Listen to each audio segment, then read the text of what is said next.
Bonsoir, bienvenue à ce grand rendez-vous au 12e jour Good d'une campagne evening. électorale. Welcome to this great meeting on the qui se 12th déroule day of dans an un election climat campaign d'affrontement unlike avec nos any voisins other, du Sud. taking Alors, place in quel the chef, context quel of parti confrontation choisirez-vous with pour our guider les southern destinées neighbors. du pays durant So cette which période leader, trouble? which party Avec will moi you ce choose soir, to guide the Anne-Marie country's Dussault et Sébastien destiny Beauvais. during Bonsoir à this vous deux. troubled Bonsoir, period? Céline.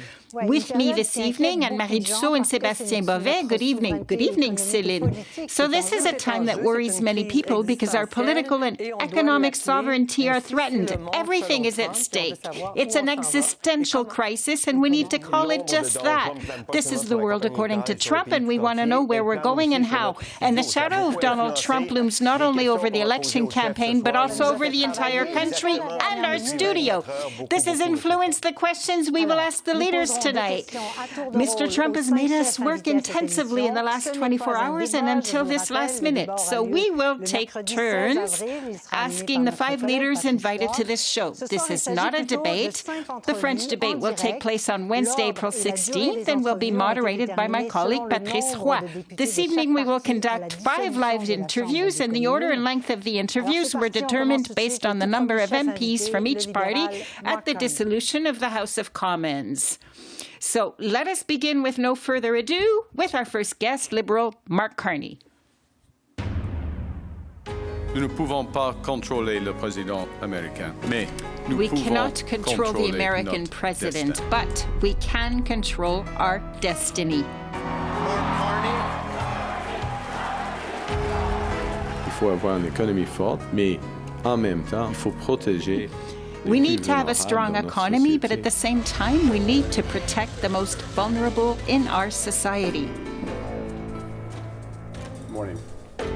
Nous allons renforcer la chaîne Good morning. automobile en entier.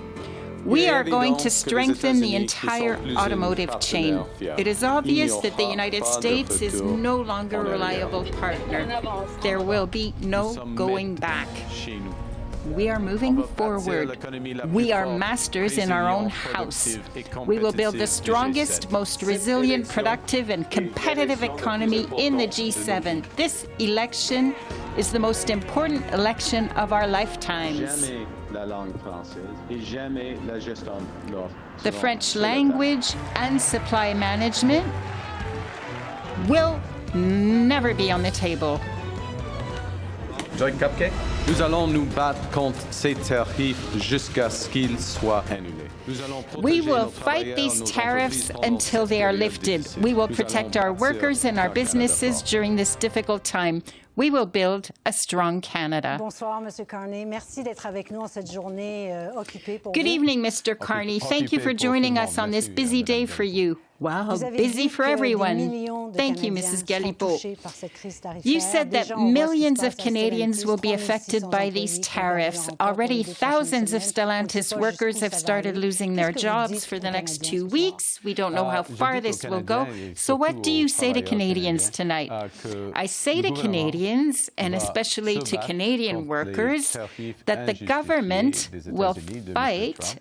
against Nous Mr. allons Trump's protéger unjustified les U.S. travailleurs tariffs. et We will bâtir une protect économie forte. workers Alors, nous avons une stratégie, and c'est build très a strong clair, economy. de mettre en œuvre So we have a cette strategy that is immédiatement. clear. Et par exemple, We si je are peux- implementing si je this peux strategy ajouter, immediately. nous And if I mettons en œuvre may des add, contre-tarifs. we are Dans l'exemple de implementing fentanyl, counter dans- tariffs. par exemple, les tarifs, The fentanyl example, sur le well, fentanyl, not c'est the une example, but the fantaisie, mais tariffs c'est la justification and de régime de all M. that's said Trump. about Et les fentanyl tarifs contre is a l'acier et fantasy l'aluminium, on et the les part of tarifs Mr. contre les automobiles. Trump. And in Le addition to montant this, de notre there will be tariffs on contre-tarif, steel and aluminum, nos représailles, and the tariffs nous on l'utilisons automobile, as we know. So afin we de will use the protéger sum of the les amounts travailleurs collected et les from our entreprises counter les plus tariffs, our affectées par retaliation, cette to guerre. protect the most affected workers and businesses c'est by 8 this milliards trade war. seulement pour les You said automobiles, $8 billion. nos tarifs. $8 billion is just for automobiles. That is counter tariffs for automobiles. It's actually a larger sum than that. It's approximately $24 billion. Mr. Carney, yesterday, U.S. Treasury Secretary Scott Bessent warned, in view of the 185 countries, that a tariff response will hurt more than the tariffs themselves. Now, you just mentioned the three types of tariffs, which represent about $90 billion or a bit more. So are you prepared to take on this risk that the U.S. Treasury Secretary... Avec son boss, Monsieur le Président Trump, la semaine passée, et je lui ai avisé que nous faisons des représailles contre les tarifs. Will have retaliatory measures against the unjustified tariffs relating to automobiles, and we announced these today. But don't you think that the counter tariffs will hurt the Canadian more? At least this is what the Americans are saying, namely to the American people. We have a clear strategy. Our counter tariffs will have maximum impact in the United States and a minimal impact here in Canada. And we are currently in a situation in which our counter tariffs are not as high as U.S. Parce que nous ciblons nos contre-tarifs. Parce que le gouvernement Trudeau, qui vous précédait, avait promis de se rendre jusqu'à 125 milliards. Donc, il y a encore un 30 quelques milliards. Promised to reach 125 billion, so there's still about 30 billion to be inserted somewhere. Are you keeping that as a card in your hand? Yes. We have several cards in our deck. There is the possibility of other counter tariffs. This said, right now, the president is planning to have other tariffs on wood, on pharmaceutical products, semiconductors, and copper. Obviously, copper is new, so we have to use our cards at the right time. Mr. Carney, good evening. Good evening. Will there be a recession in Canada? Je commence avec la situation à l'échelle mondiale. Et les tarifs que les États-Unis mettent en place à partir de maintenant. The U.S. are implementing from now on, that is, the new worldwide tariffs create the risk of a global recession.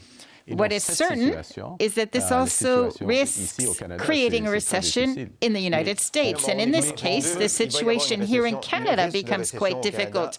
But we're not in a bubble. There's going to be a recession. The risk of a recession in Canada is real. It exists, absolutely. But that's one of the reasons why my government is acting now by protecting workers with large sums of money first, and we're beginning to build housing, to invest in this respect, which instills confidence and certainty here in the building of our economy.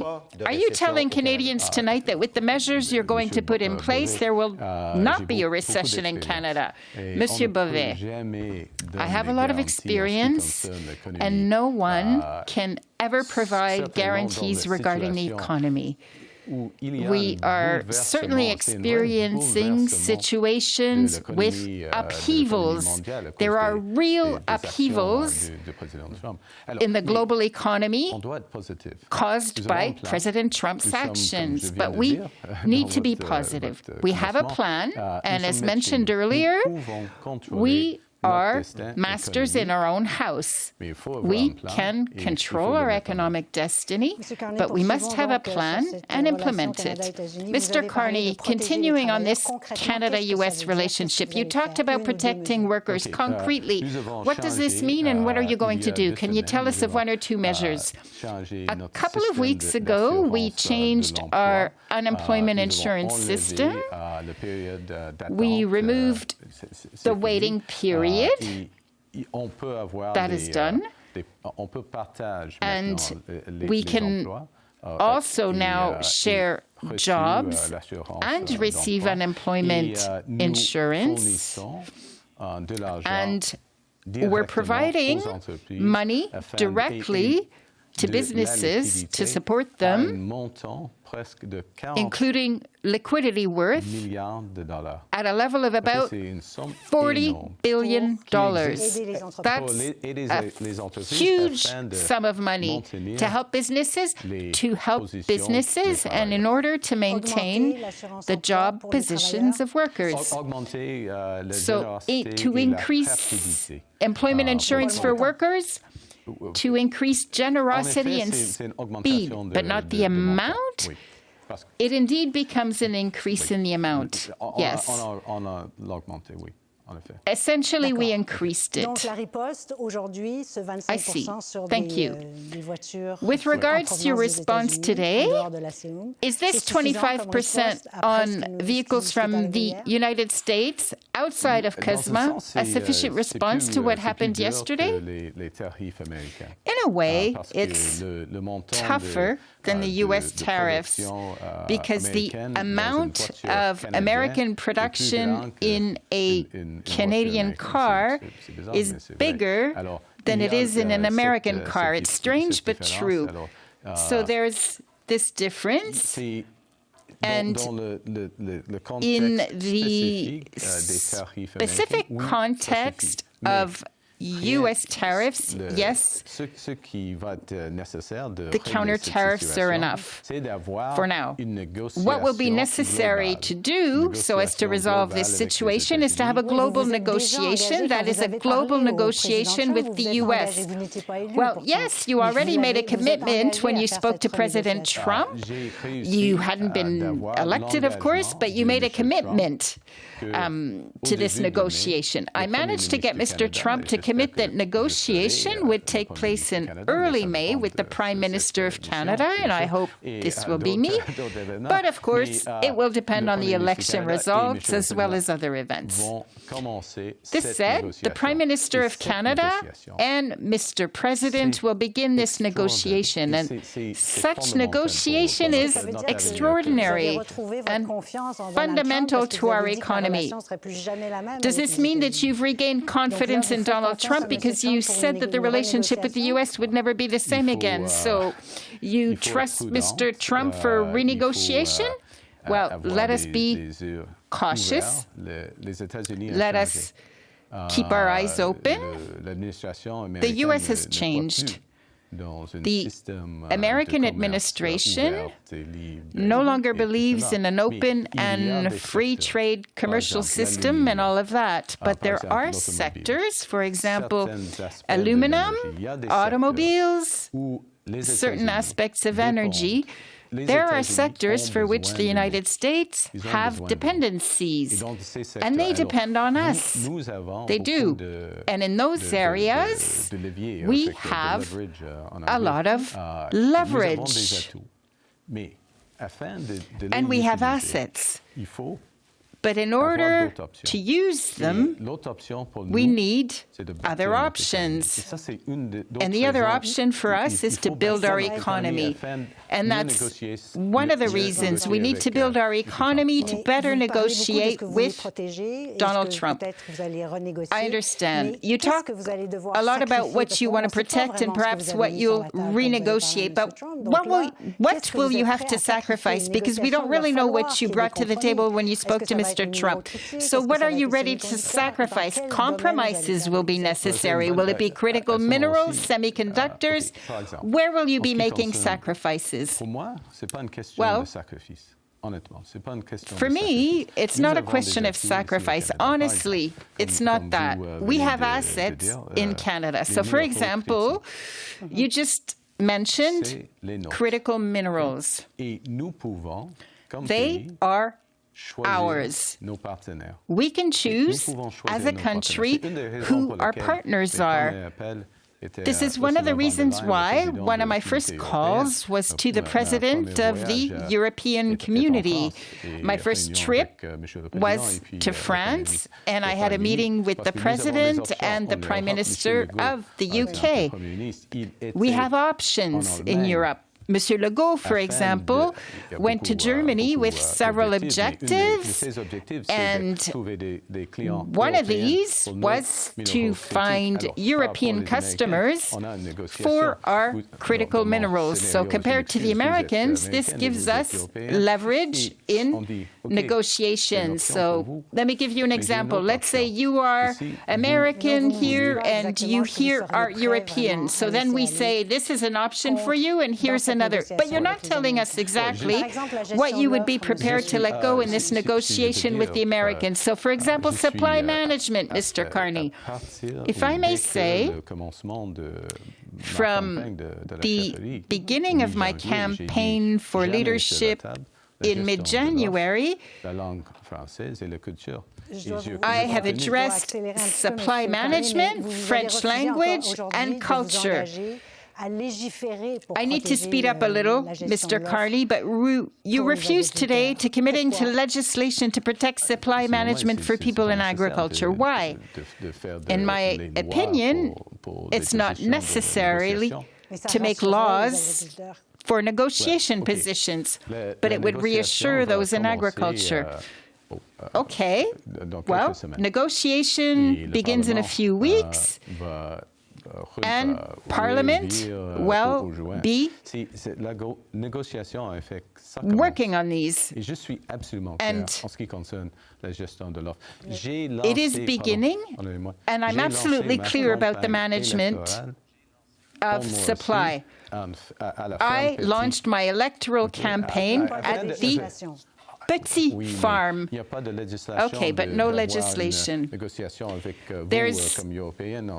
It's not about legislation to have a negotiation with you, say, as a European and with regards to critical minerals. It isn't necessary. I know about negotiation.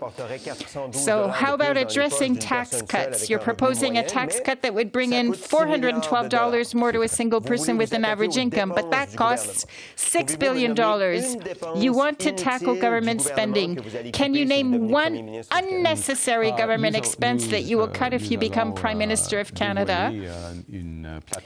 We will unveil a platform with the relevant numbers in a few weeks, certainly before the election date. And I can highlight a few aspects here. First, there has been a spending growth for a decade at 9% year after year after year, and that was almost twice as fast as the growth rate of our economy. This was a Liberal government, but it wasn't my government. Weren't you involved? Well, I was CEO of other companies, and I was not the decision maker. I wasn't actually there. So we have to start by reducing the expense growth rate. That's relatively straightforward. Secondly, we have to increase the productivity in the system. And thirdly, we must have a course with a set level of employment. You speak of productivity and of artificial intelligence as well, if I understood correctly, to improve the efficiency of the civil service, among others. But for people, it's a bit vague. Artificial intelligence and productivity. It's as if these are magic wands for you. What will AI change in the civil service, for example? Well, it's a big change. In a sense, it's the transformation of the government management system because we target results, not expenses. Too often, we have a program at the federal level or perhaps at other levels of government But at the national level, we may say this is a $1 billion program. This is not the focus of my interest. What I'm interested in is how many homes can we make available? So will AI build housing? In a way, yes. And actually, let me give you an example. We have revealed our building program at the beginning of this week. That is our program with regards to housing. And it puts an emphasis on prefabricated housing along with mass timber. And these systems use artificial intelligence in order to increase productivity. And we can reduce the cost of housing by about 20%. That's a great example of the government's possible productivity. You placed your assets in a blind trust, so you're respecting the law, but you refuse to voluntarily disclose your assets until May, when they will be officially revealed to Canadians. Why would Canadians vote for you without no...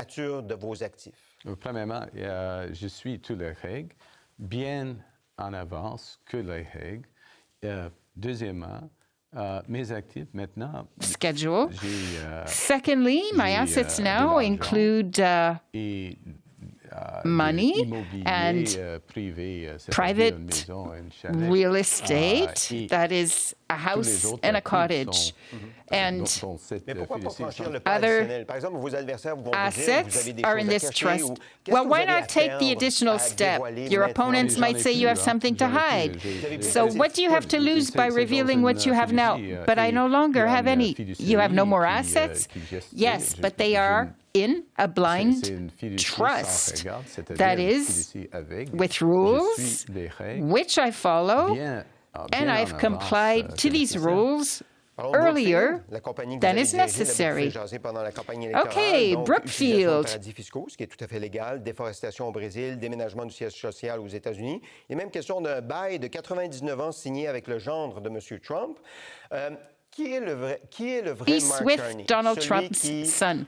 So who is the real Mark Carney? The one who rubs shoulders with the elite and the financial minds of this world, or the one who wants to defend the interests of millions of Canadians against the world's richest country?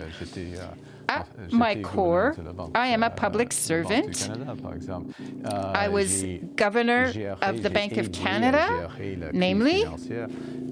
I helped manage the financial crisis here in Canada and, of course, in Quebec. That is in 2008. And I'm here tonight in this campaign because of the crisis, in order to try to resolve the crisis. Without a crisis, there would be... Je savais, au commencement de janvier, nous avons une crise de logement, une crise de pouvoir d'achat, et le commencement de cette crise de M. Trump. This purchasing power crisis, and at the outset, this Mr. Trump crisis. Now, I must admit that the crisis is worse than I anticipated at that time, but I am here because Canada has given me a lot, and this is the time for me to give back to Canada and to our country. Well, thank you.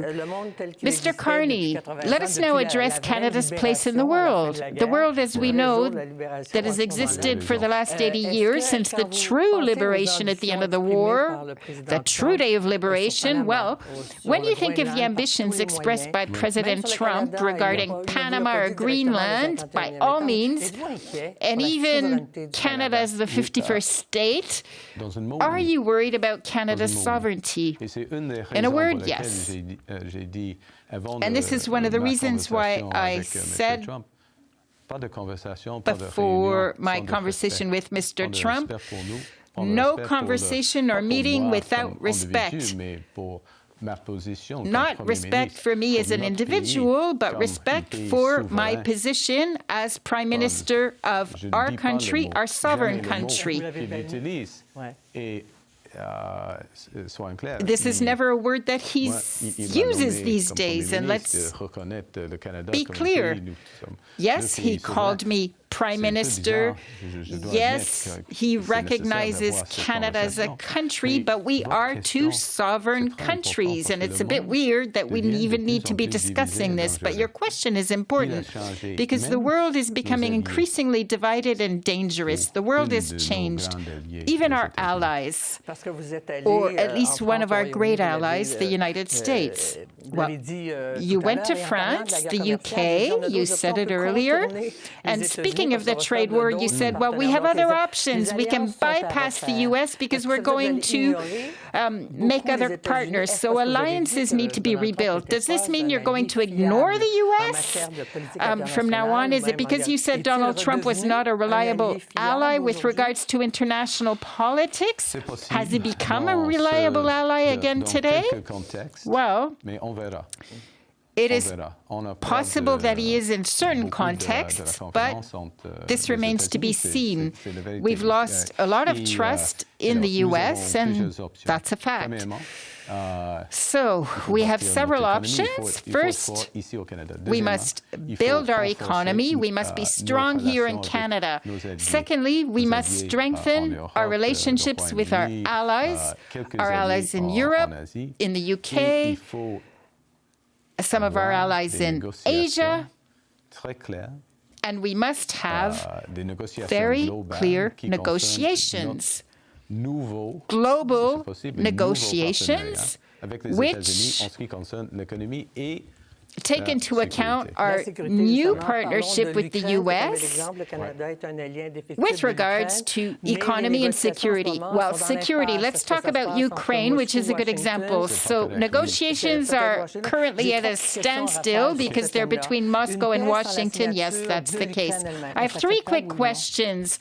So peace without the signature of Ukraine itself, is that acceptable or not? That is Ukraine not signing. Not acceptable at all. Putin asking for Zelensky's departure to probably install... No, not acceptable. He is the aggressor. Justin Trudeau, your predecessor, had perhaps promised to send troops to Ukraine, which is a form of reassurance, as is being discussed in Europe. So could Canada send reassurance troops on the Ukraine, to Ukraine, ground reassurance troops? Well, it depends. We in Canada are members of a coalition led by Mr. Macron and Mr. Starmer, and I've attended a few meetings of this coalition. This is one of the topics of my discussions with these two heads of government, and I am proud. I'm very proud of the role of the Government of Canada, of the role of Mr. Trudeau's government, and of this role that we continue to play.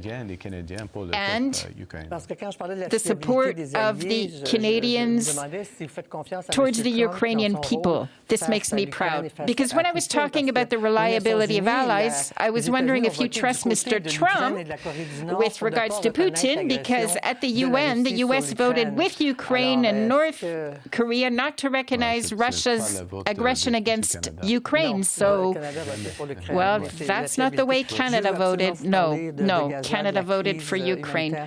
But it's about reliability. Now, I want to address Gaza, the humanitarian crisis that is raging. Obviously, the massacre of October 7th is absolutely horrible. It's highly upsetting, but Mr. Netanyahu has been repeating in recent hours that he wants to seize certain territories in Gaza and ultimately the entire Gaza Strip. What would you say to Netanyahu to end the humanitarian crisis, free the hostages, and avoid occupying Gaza? Is that possible?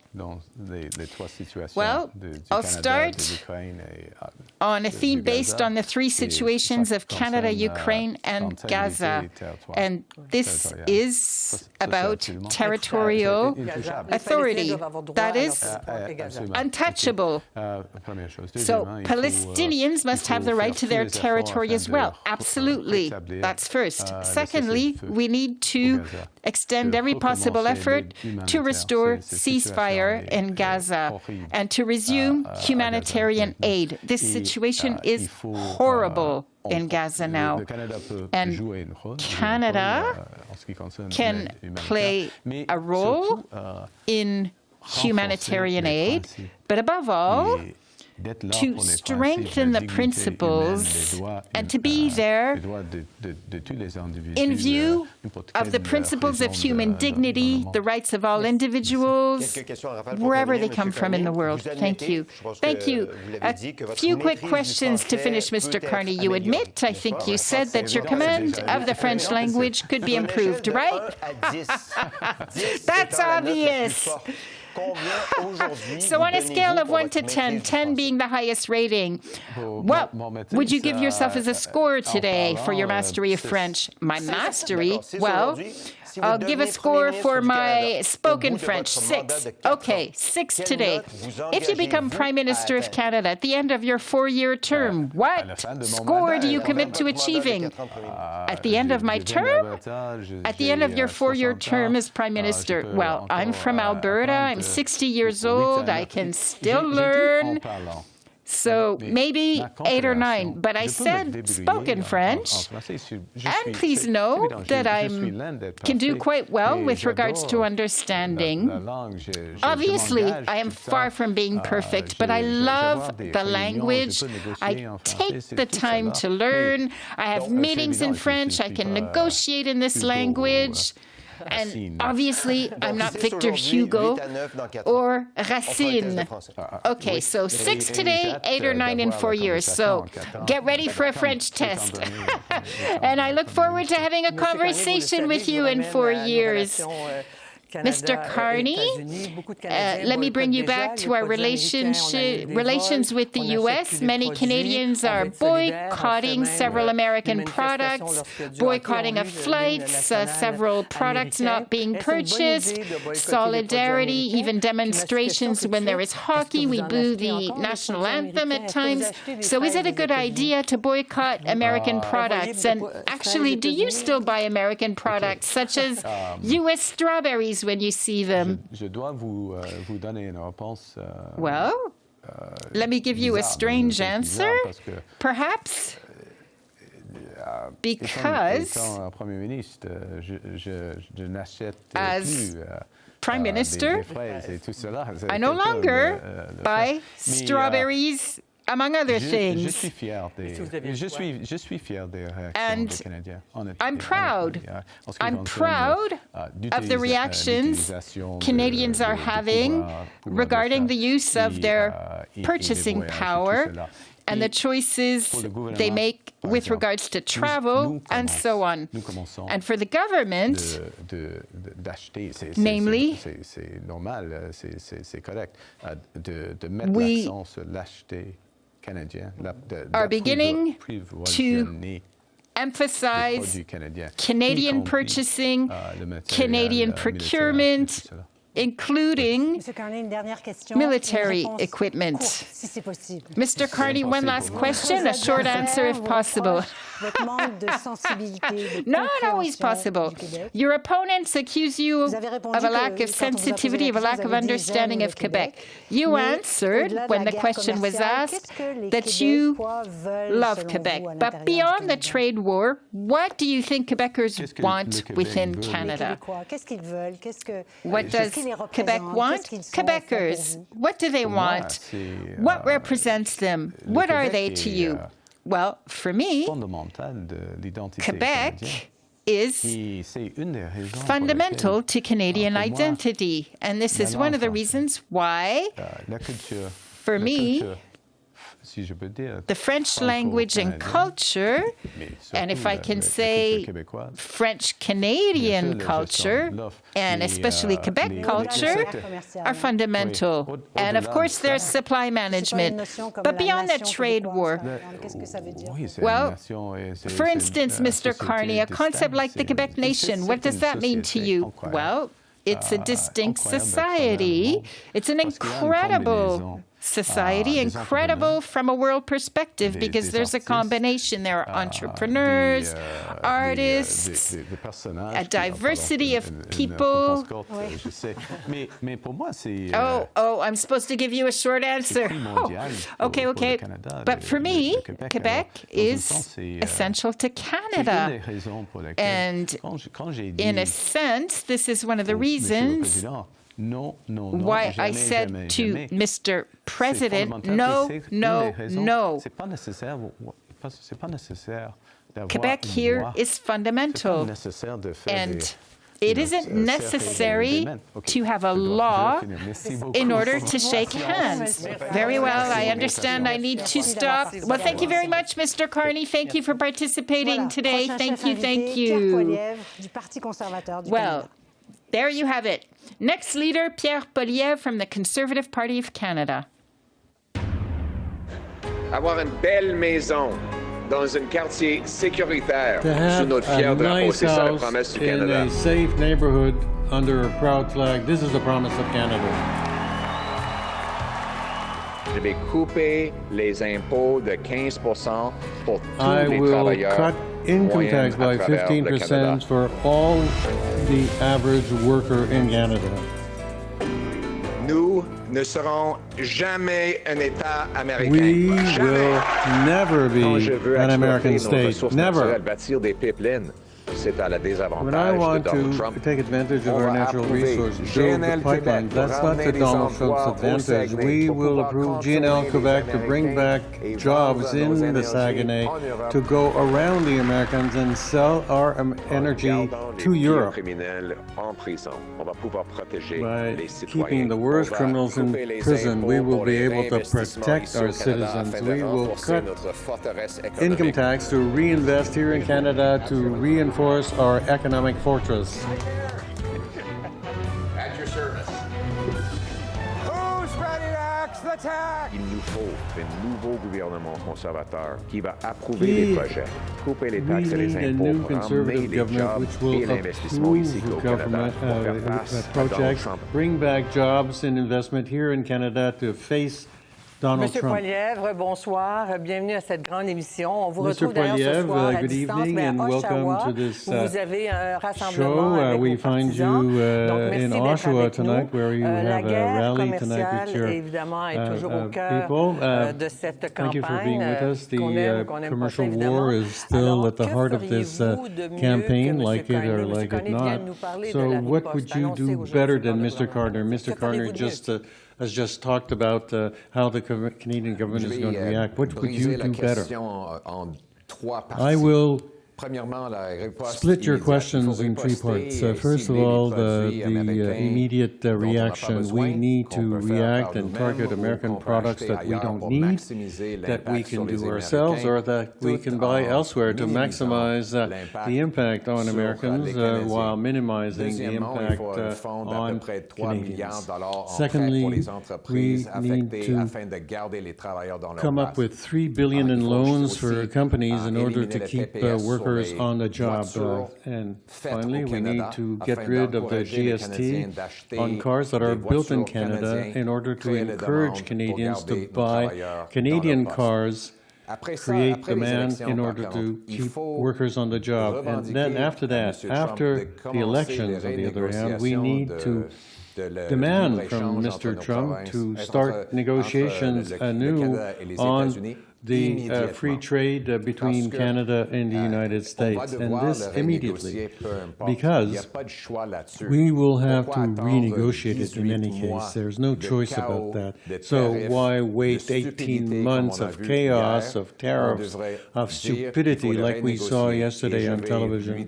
We should say right away we need to renegotiate, and I will tell them very clearly that there are things that will never do, like surrender our sovereignty. We will never allow the Americans to use our water, our lands, and our border, our policies in terms of culture and language. But what we can offer is to have a greater military force here in Canada to do our just share.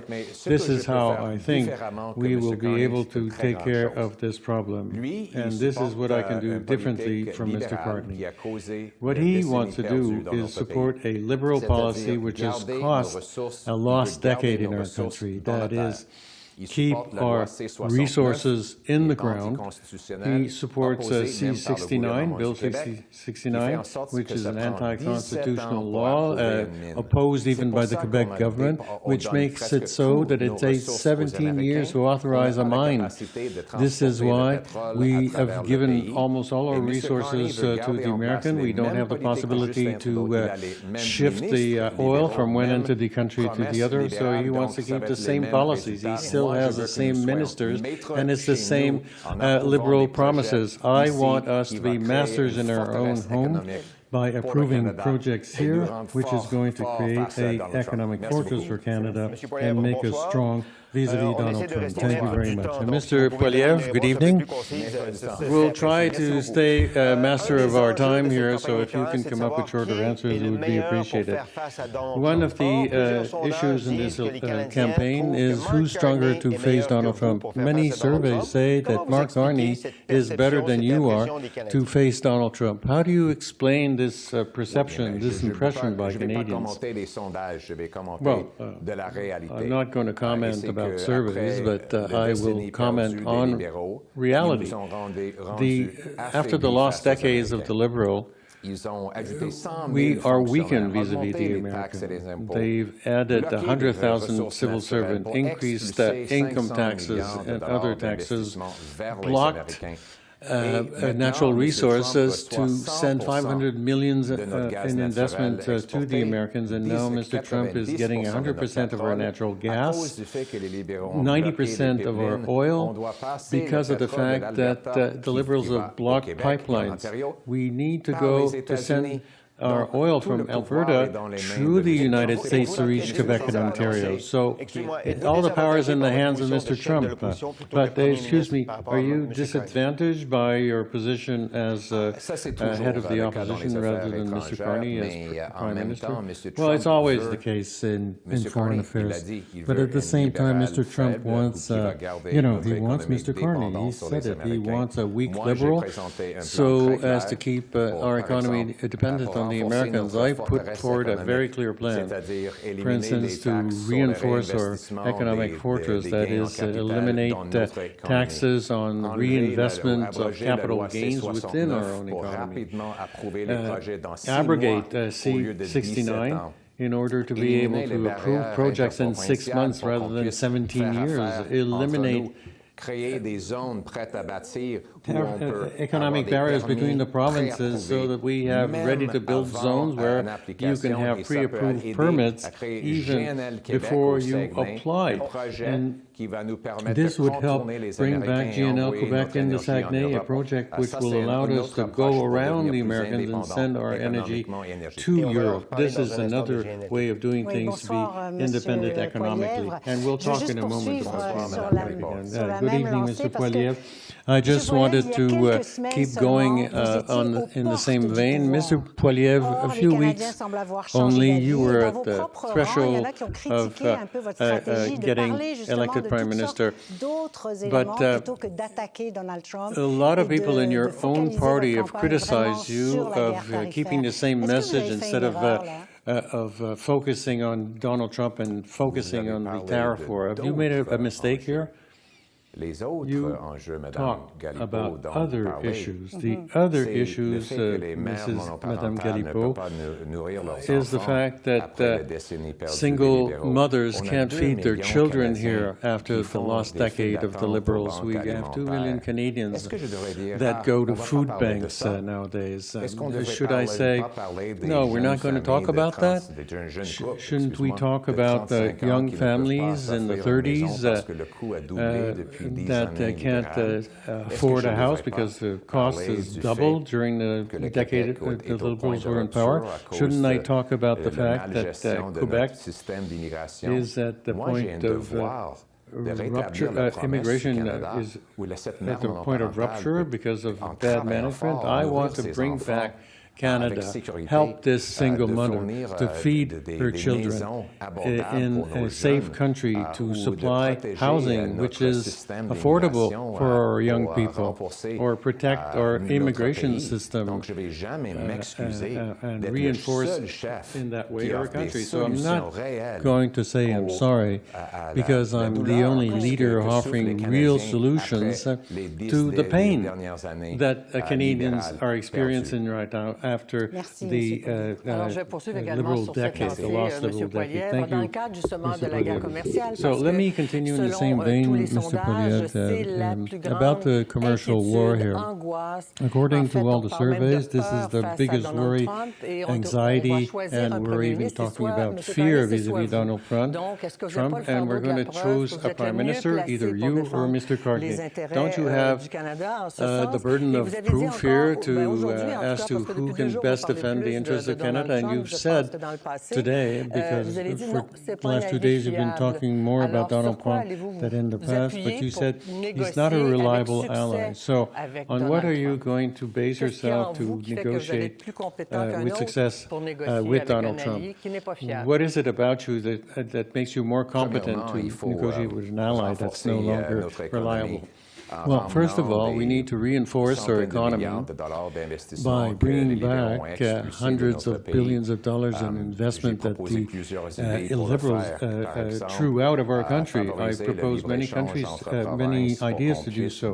For instance, to encourage free trade between provinces so that we can sell to one another, approve natural resource projects very quickly, and expand our ports so that we can have access to both the European and Asian markets. It's not through meetings that we're going to do that. We have to encourage working people by cutting income tax by 15%. This would encourage workers to spend in small businesses in their community.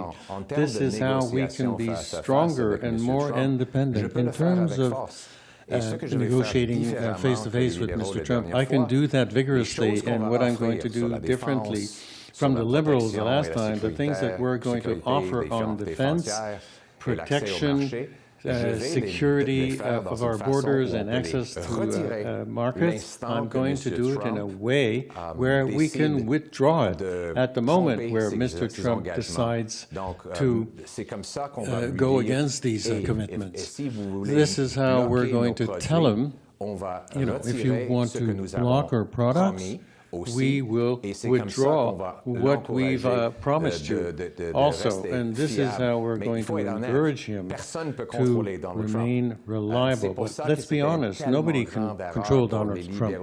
And this is why it was such a big mistake by the Liberals to weaken our economy and to become almost 100% dependent on the United States. We need to be master in our own house by bringing back economic strength in the country. Some people would tell you, Mr. Poilievre, that this dependency, free trade goes back 40 years. So there were conservative governments, Republican presidents that built this economy, not Canadian economy, but a global economy based on free trade. But you have an ally, Daniel Smith, who went to the United States to deliver a message in a media, Breitbart, and telling the Americans that put a pause on tariffs because, in the end, this is not helping our leader, Mr. Poilievre, because he's very aligned with Mr. Trump's ideas. What do you say to that? Well, that's not the case. Mr. Trump has already indicated that he wants Mr. Carney and the Liberals in power. Mr. Carney and Mr. Trump agree on a lot of things, but what about Daniel Smith? Well, both of them want taxes on our industry. Mr. Trump wants to do it with tariffs. Mr. Carney wants to do it with a industrial carbon tax. The two taxes together will destroy our industrial base. And secondly, Mr. Trump wants to show his will to strike down Bill 96 in Quebec. Mr. Carney wants to go in court to challenge it. So they go in the same vein here. And Mr. Carney has the same policies as Justin Trudeau, the same ministers, they weaken our economy. The cost of housing, the national debt has gone up. That's weakened our economy and has put us in a place where Mr. Trump can take advantage of us. I think that the Trump administration knows that it's the worst thing if I could come to power. So Mr. Trump said, he talked about Bill 96, but he also talked about the digital giants, the GAFAMs, and he said that he didn't want a 3% tax on these digital giants. If you become Prime Minister, will you maintain this tax on the GAFAMs? Yes, I support that tax. The principle is just. The idea, Madame Dussault, is these companies earn money here in Canada. So the principle is that they should also contribute where they earn revenue. So I think that on that question, we need to keep this tax in place, but we need to cut other taxes to bring back investments in Canada for small businesses, for farmers, take off GST for new housing to make them more affordable. This is the tax cuts that I want to propose, but not tax cuts for the digital giants who otherwise would pay nothing here in Canada. Mr. Poilievre, with the commercial war in which we are in with the U.S., recessions is on our doorstep. If you become Prime Minister, what is the first decision that you would take to protect Canadians?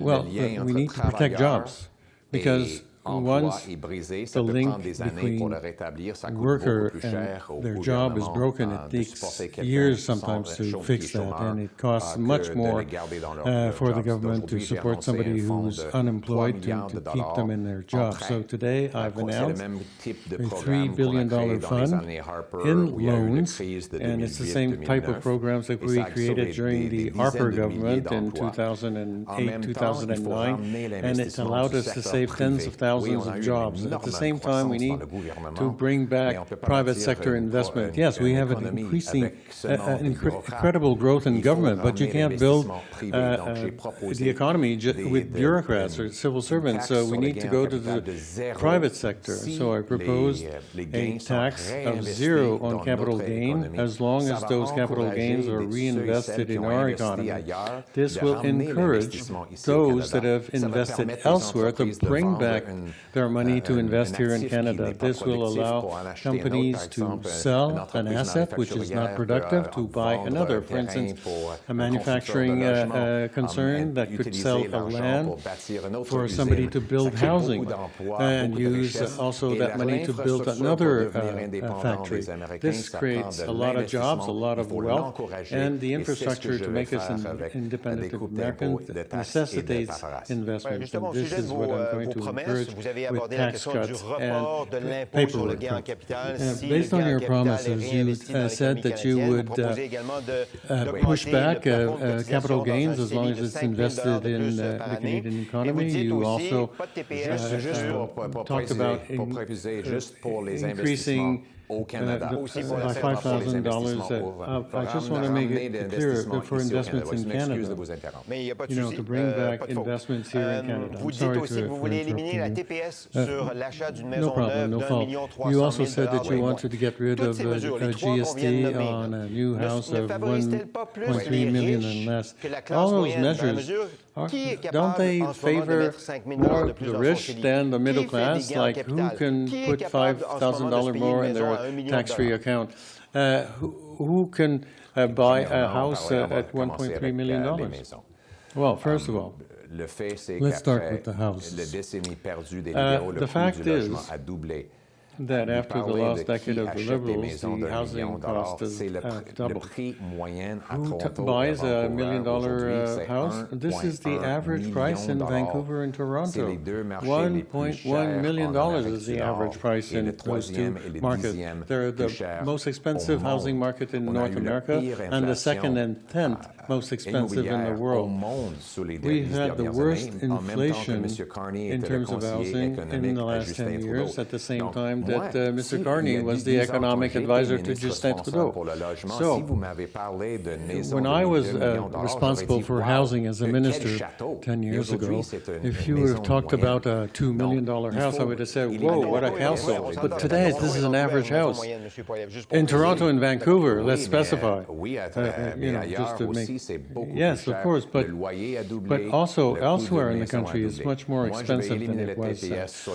Rents have doubled, housing costs have doubled. I will eliminate GST on houses that are worth less than 1.3 to allow young people to save up to $60,000, and also accelerate permitting in municipalities to come back to prices that were around when I was minister 10 years ago. Let's talk about tax cuts. I propose cutting by 15%, but this is for revenues between $15,000 and $55,000. So this is the working class that I'm encouraging here. These are the people who are going to get the greatest savings in percentage-wise.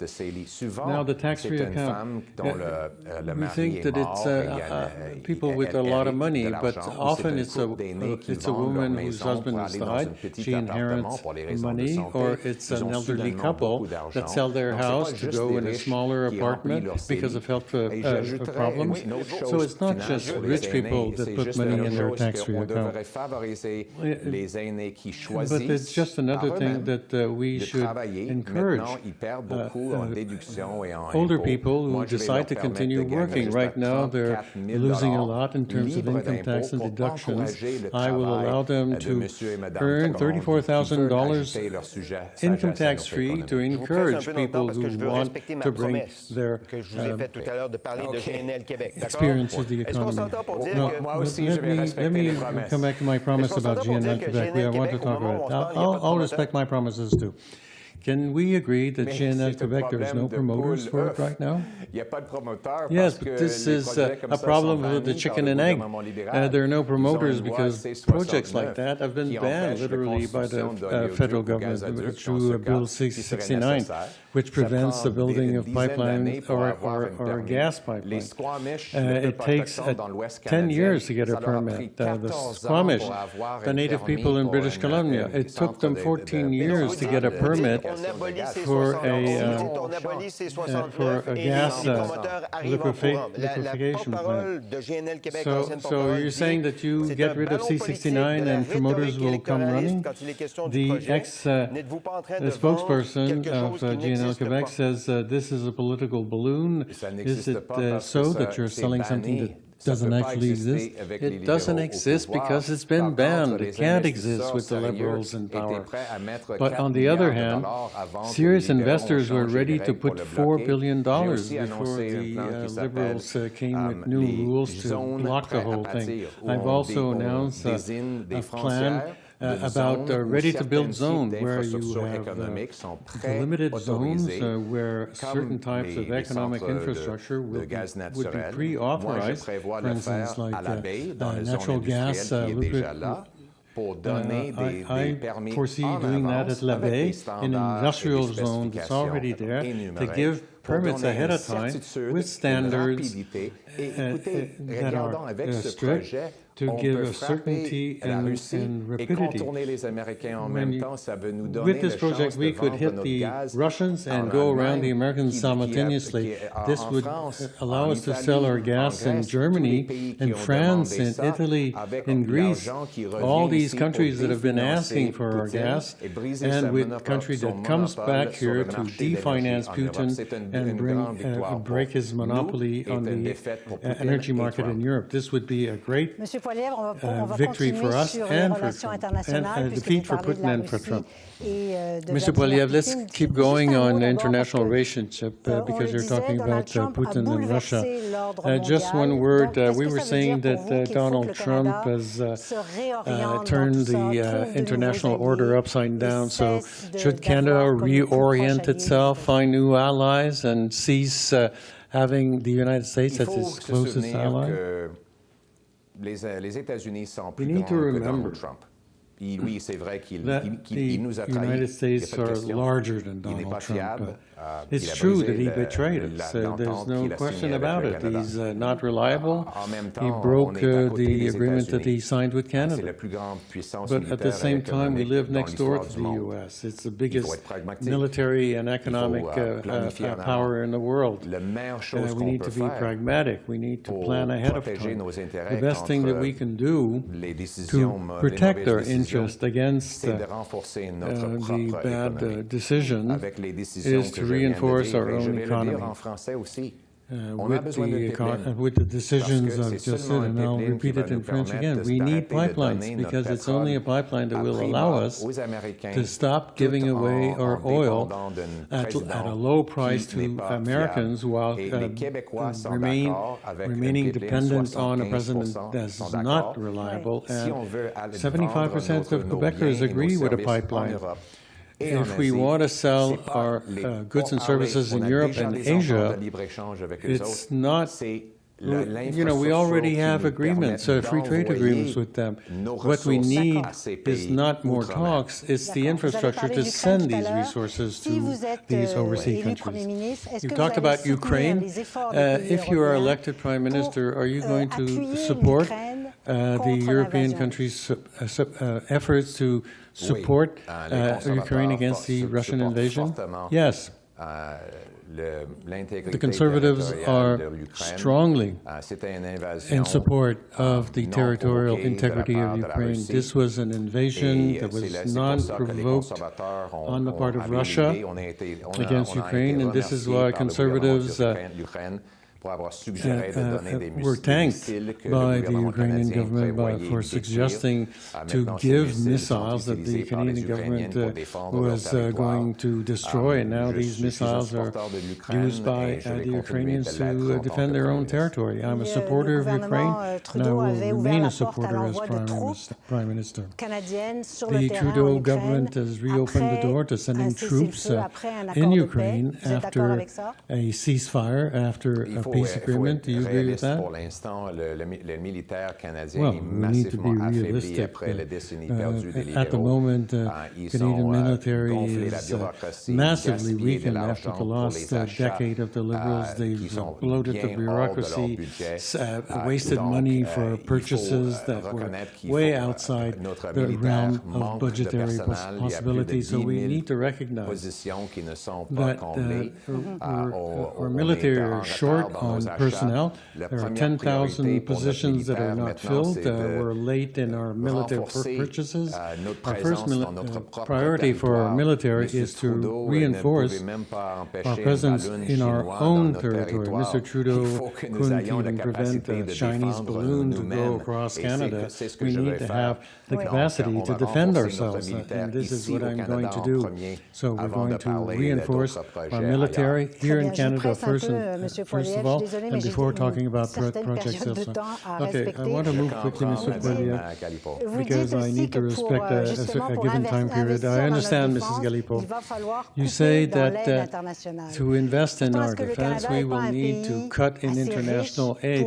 But isn't Canada a country rich enough to be able to help people in need in poor countries? Well, listen, Mrs. Galipo, I'm not the type of politician that's going to promise putting money everywhere. This is how we got the worst inflation in 40 years during the last 10 Liberal reign.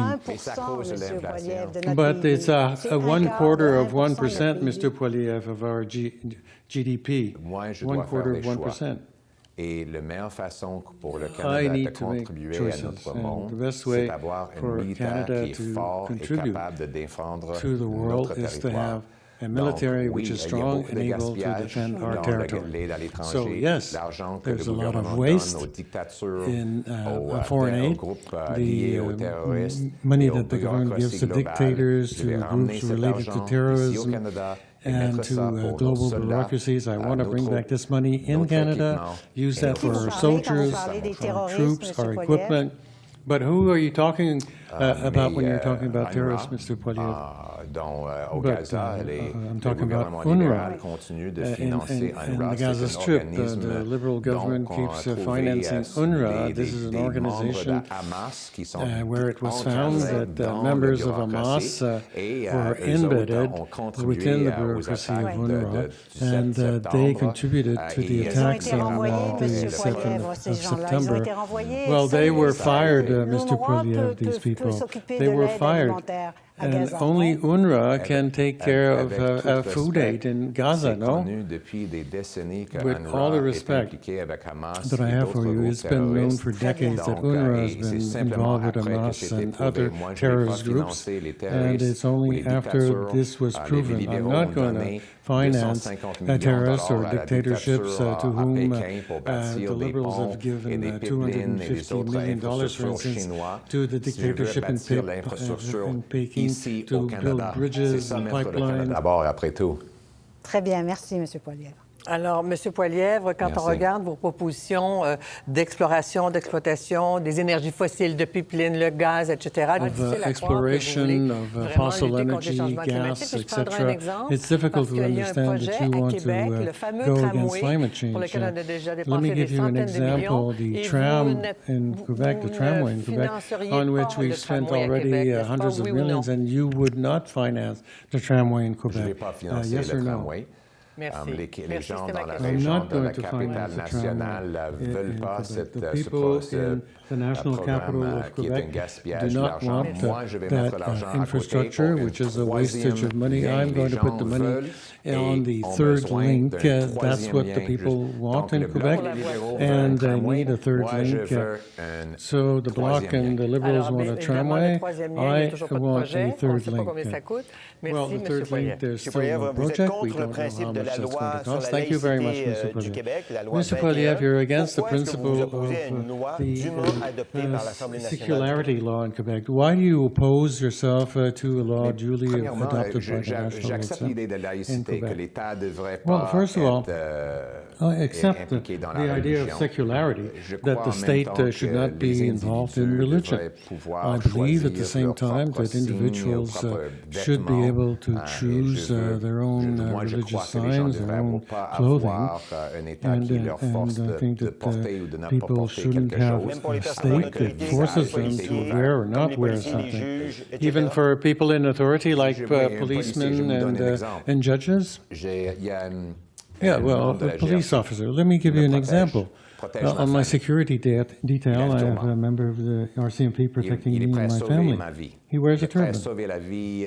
He's ready to save my life. He's ready to save my children's life by giving his own life. Yeah, should I tell him that he shouldn't have a job because he's wearing a turban? For me, I don't agree with that. I respect people because I understand that in Quebec there is a will to protect the secularity, and I agree with that. Just very respectfully, I don't agree with that specific law. One last question, Mr. Poilievre. The Trump administration is expulsing thousands of migrants from Venezuela, Cuba, Haiti, and elsewhere. If these people show up at the Canadian border, are you going to greet them? You know, because of everything happening in the U.S., or will you hand them over and back to the U.S. authorities quickly? Légal. J'ai rien contre les réfugiés légitimes. Legal immigration. I have nothing against legitimate refugees. My wife was a legitimate refugee here in Canada.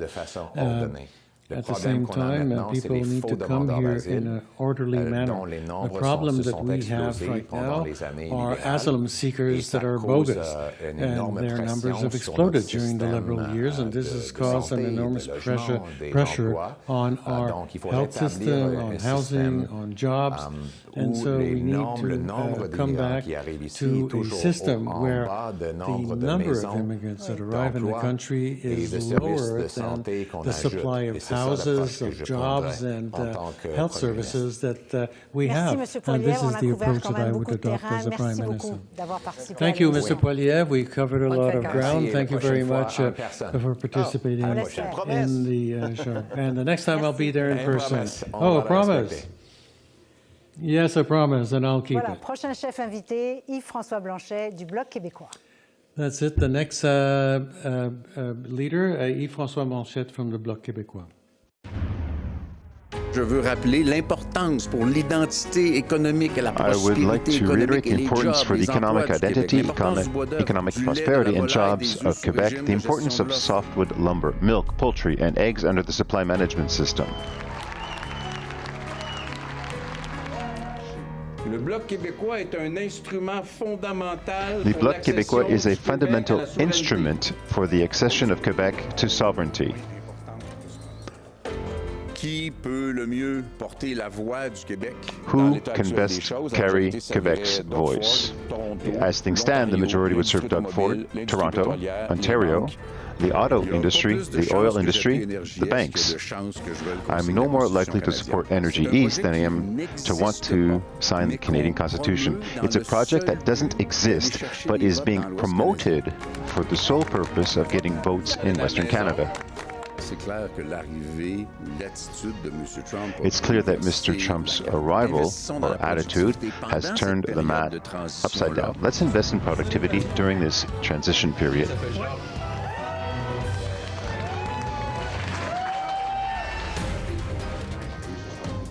If the Bloc Québécois has the balance of power in the next Parliament, we won't let through a treaty that will be detrimental to Quebec's interest. Monsieur Blanchet, bonsoir. Merci d'avoir accepté l'invitation. Good evening, Mr. Blanchet. Thank you for accepting our invitation. So far, we understand that Quebec is relatively unaffected by the tariffs announced yesterday by Donald Trump. Do you think Mark Carney's response is adequate? For Ontario's auto industry, I thought it was pretty smart to save parts so that the supply that feed Ontario's plants aren't affected. And cars assembled here obviously aren't subject to tariffs, while those assembled in the U.S. are. It was quite clever.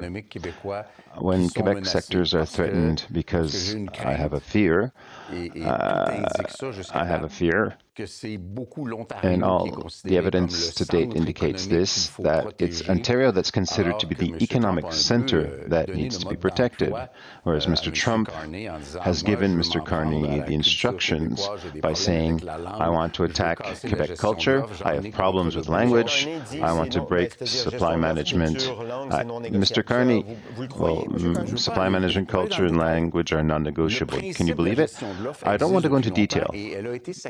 The principle of supply management has been around for a long time and has been sacrificed in bits and pieces coupled with 2-3% cuts.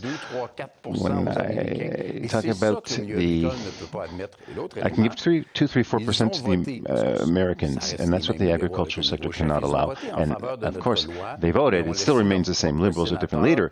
They let their own senator sabotage it. This means that everyone in the current Liberal Party, except Mr. Carney, agreed that legislation was relevant and useful. Farmers want legislation that they think is relevant and useful. It's the only way to ensure that supply management is not a bargaining chip for economic interests elsewhere. We're ready to cooperate, but not at any price. There are counter tariffs, i.e. tariffs imposed on American products entering Canada, but there's also a surtax that can be applied to Canadian products going to the United States. If Quebec is hit harder by American tariffs, would a surtax on electricity sold to the U.S. or on aluminum be acceptable to you? Absolutely not, and let me tell you why. We act as if the current crisis is a phenomenon that will last for years, many years, whereas tariffs are essentially a short-term intimidation process to force a negotiation to the advantage of the United States. Negotiations will probably come to an end in the course of the next year, because Mr. Trump wants to arrive midterm with something to give the Americans, with all the promises he's made. After that, and in this context, we find ourselves in a different economic environment, perhaps less free trade, but a new trade treaty, in which these kinds of maneuvers are obviously not necessary. So, telling, energy in Quebec isn't oil, it's electricity, it's clean energy. That's our wealth. If you tell American buyers that we're unreliable, you're inviting them to buy elsewhere, while Mr. Trump has said that he's starting oil and diesel power plants again to make electricity, which is bad for everyone and the planet. You present yourself as the sole defender of Quebec in Ottawa. We heard it in the little report you presented on Donald Trump's threats. Are you saying that Quebecers who don't vote for the Bloc Québécois, they don't have Quebec's interests at heart? I'm much more Democrat. I think that people don't vote according to their conscience. I think there are people who think Quebec's interests can be served by the Liberals, by the Conservatives, and other groups. However, when in a caucus, let's take, for example, the Liberal Party, the critical mass of MPs is in Ontario or elsewhere in Canada. In a situation where it's one or the other, it's Ontario or Quebec, we will always be second. You don't think the Mélanie Joly, the Stephen Guilbeault, they won't be around the minister's table? Well, if you want to think ministers have influence, don't talk about Mr. Guilbeault because he's had it hard the last few weeks. But I think these people take their marching orders from the minister's office, and whose interests are deeply rooted in Toronto, and that Quebecers have access to a type of insurance policy that allows them to deal with a potential prime minister about whom they know almost nothing, because we've had from masters, if you want, from Mr. Kern and Mr. Poilievre, who would make Mr. Lesage and Mr. Lake turn in their graves, strengthen Quebec's economy without saying how, while I'm the one who doesn't want to become Prime Minister of Canada. Our program is already very clear. We already have a series of measures. When the Canadian government, whoever it may be, takes those proposals, it belongs to democracy, it belongs to Canada. So we make proposals. We are specific in terms of subsidies rather than an employment insurance program that doesn't work.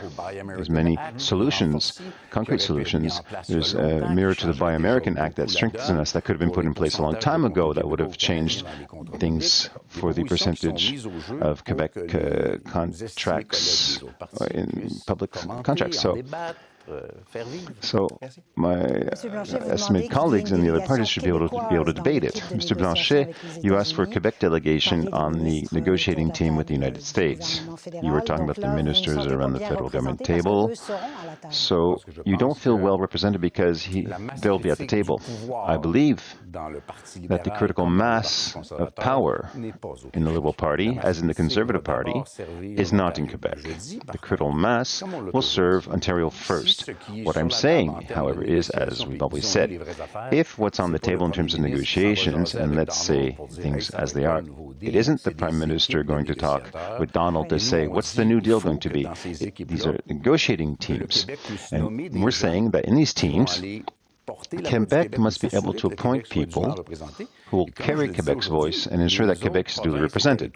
As I said today, the other provinces and territories can also ask for the same thing, so that it's truly representative, because as the Quebec National Assembly said, it's not one Canadian economy, as Mr. Carney claims, but 13 economies, each with its own characteristics, its own priorities. The Quebec economy is very different from that of Ontario.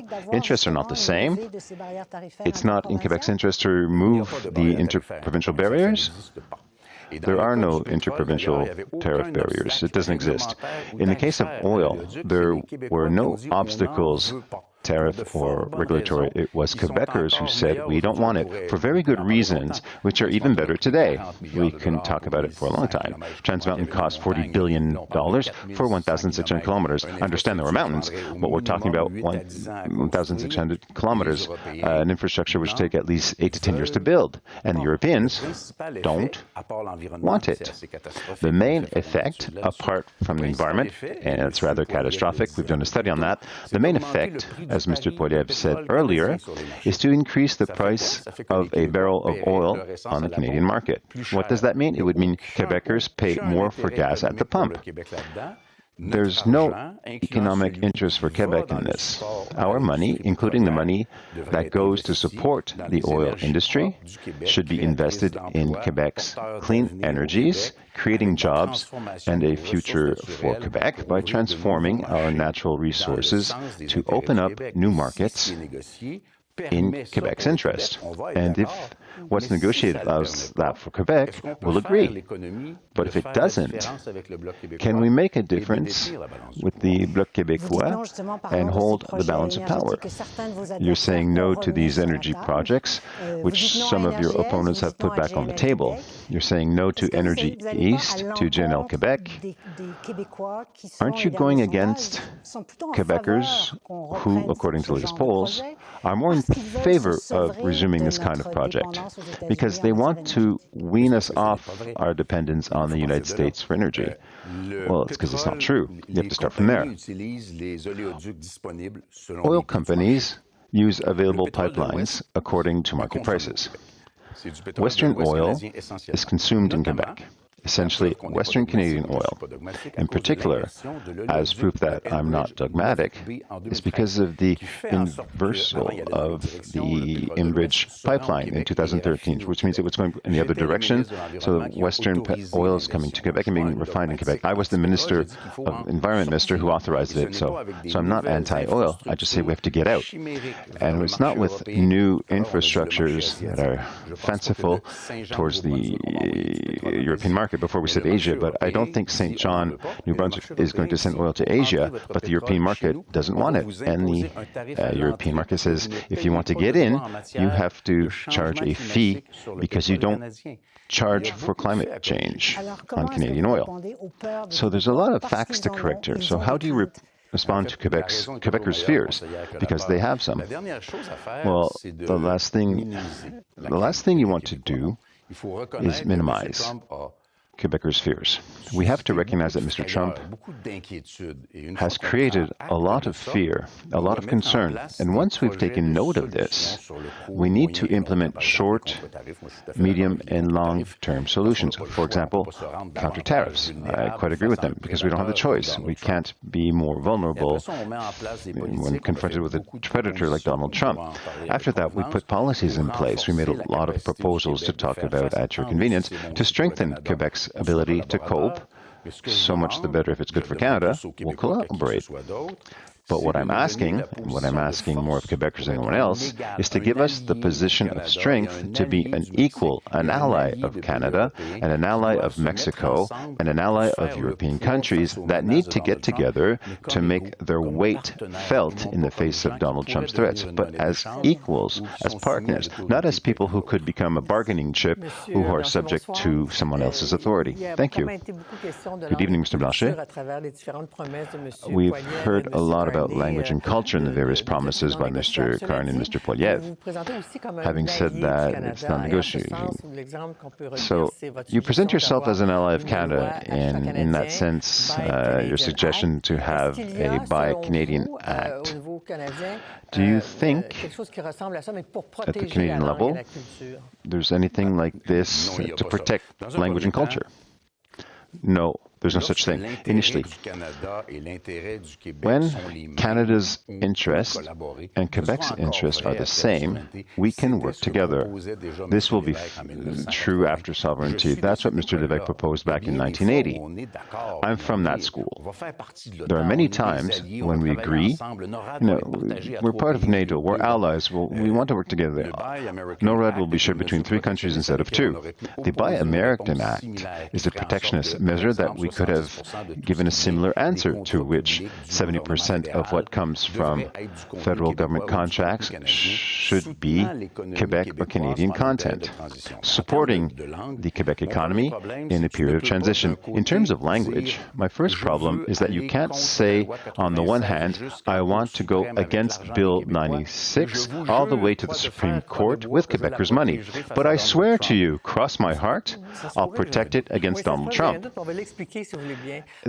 I may have a doubt, and we'll explain if you don't mind, because basically what Mr. Poilievre and Carney are saying, well, Mr. Poilievre is saying, we won't contest, even if the government, this is new in his case, but generally the government will defend its laws. Mr. Carney says, I'll go if it comes to it, because it's still a hypothesis.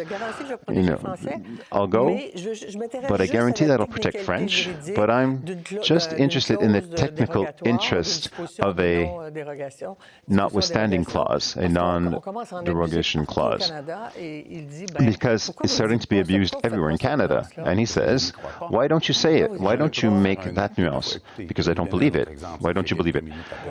Let me give you another example. It's been a few moments. Mr. Carney used to talk about Quebec as a distinct society. Nobody talks about Quebec as a distinct society. The last person who said it was a debate in 2021. Quebec is a nation. The Bloc succeeded in forcing the federal parliament to adopt a motion establishing that Quebec is a national nation without any other condition. And Mr. Carney, with his great sensitivity to Quebec's reality, brings out the distinct society, a national affirmation with a crutch. I don't think Mr. Carney has a shadow of Quebec nationalism about him. And if Quebecers want a level of certainty in this regard, they know where to find me. And they know where to find people from the Bloc. Knowing, once again, that it's the interests of promoting Quebec which can do better. And we can come out winners in the current conflict. It's not against Canada, but it's for being who we are. At the same time, allowing for another example, a very conservative province might decide that I use the power, well, the notwithstanding clause, but to suspend abortion. I'm bypassing the criminal code. Or Mr. Poilievre, who promises life imprisonment for fentanyl traffickers. He could say, well, the Canadian Charter says it's a punishment, but I'm going to suspend the criminal code provision because I want people to be sentenced to life. That's where the notwithstanding clause comes in. The notwithstanding clause was added to the Canadian Constitution by Pierre Elliott Trudeau to allow the provinces and territories to retain their sovereignty. The second thing is, it's as if you were saying to me, if Quebec doesn't renounce its attachment to the French language, for which it uses the notwithstanding clause, it will sacrifice other values. So in the name of women's rights to abortion, which we fiercely defend at the Québécois, in the same way for the past, in the past few weeks, Quebec's national issues, Quebec's unique language issues, immigration issues, people who go into university classes for intimidation, religious intimidation, Quebec, that doesn't exist anymore. We're not, we can't, I don't want a legal debate necessarily, but it's the usage, preventive usage of this clause, whereas the spirit that's in place is to say, let Parliament assert its sovereignty, vote its law, which protects the law, and then, if we're not happy, well, they can adopt the derogatory clause, but let's the test be done, with the rapid delays that will seriously weaken the law in question. Let me remind you that at the time, Mr. Lévesque applied the notwithstanding clause to all legislation to assure Quebec's prerogatives in Quebec's jurisdiction. In the question perhaps more emotional, is the Canadian patriotic impulse we're witnessing Canadian nationalism? Is it a brake or a damper on the sovereignist cause? Or, I think it's very momentarily. I think it can be produced momentarily, and I understand it very well, because Mr. Trump has created a very, very serious concern, and people have said, okay, we have to take refuge. The axis becomes north-south rather than east-west, and we still have 25 days to talk about the patriotic impulse, and at times I get the impression that today is the start of the campaign, because it's one of the first opportunities I've had to stand to speak to many Quebecers at the same time. It's a pleasure. I wouldn't have missed this for the world. But quickly, during the last two election campaigns, the Bloc Québécois increased its performance between the beginning and the end of the campaign, and it stopped the Liberals from having a Liberal majority twice. So, first questions with short answers. Okay, Pierre Poilievre or Marc-André as a PM. So, you once said, better the devil you know than the devil you don't know. You also said you knew Pierre Poilievre better. I'm not good at math, but I know that 1 + 1 makes 2. So why do you prefer Mr. Poilievre to Mr. Carney? Okay, you're getting inside my head and saying things that you would have said had you understood what I said. We're not going there. Okay, it's true that I know Mr. Poilievre a lot better, but that doesn't mean I agree with him. I know him better. Quebecers are much more familiar with him. Mr. Carney is quite systemic in his dissemination. And when he told us earlier, I respect all the rules. Yes, but all the rules he respects, not to the same level as I or other politicians who have made a full disclosure of all our assets and all our holdings. The rules don't seem to apply the same way. And we don't know him. Essentially, that's the problem. You know, crosstalk. And as I said a little earlier, we have a plan. We've heard it. Reinforce Canada. Masters at home. It makes us laugh. The two chiefs say it. But where is this plan? We don't know the guy nor the plan. So it's very problematic. Don't take it that I support one or the other. I'm not interfering. I will not choose Canada's Prime Minister. I'll try to represent Quebec. You know, since the beginning of this campaign, a few days, you said, okay, we're criticizing Mr. Carney's mastery of French as speaking well. He explained it before to Sébastien. So for you, is this an issue, knowledge of French? I'll avoid that. You know, the joke would be that Canada is an English-speaking country with a French-speaking minority, and Quebec would be a French country. I don't have the same obligation to speak English well because I don't want to represent Canada. Mr. Carney needs to make an effort to make himself understood, to simply make himself understood because he's appealing to the people of Quebec. That would allow him to be better understood and to be judged on his true thoughts. Because for the moment, it's not a reproach. It's not that clear. He needs to master the French language better because he wants to be the Prime Minister, including Quebec, and he'll own that. This is not a criterion. I don't want to take a weakness that might be momentary for someone and try to play in the wound. I have no intention of doing that. Quebecers will make their own judgment. Thank you. Thank you. Thank you for your time, and thank you for having participated in this program. So next member, Jim Cinq from the NDP. Le NPD vous a montré qu'on livre la marchandise pour vous, pas pour les PDG. Will show you that we deliver the merchandise for you and not for CEOs, and we're not finished. On va se battre pour réduire le coût de la vie. We will fight to reduce cost of living. We'll fight to reduce the cost of groceries. We'll remove the GST in a permanent way on your monthly bills, on essential things. We will stop the real estate giants from buying affordable housing.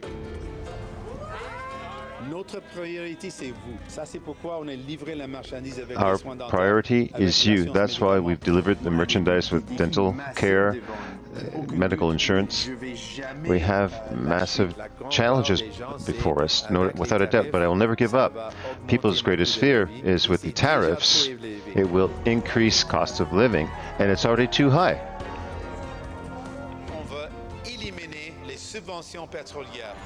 We will eliminate oil subsidies.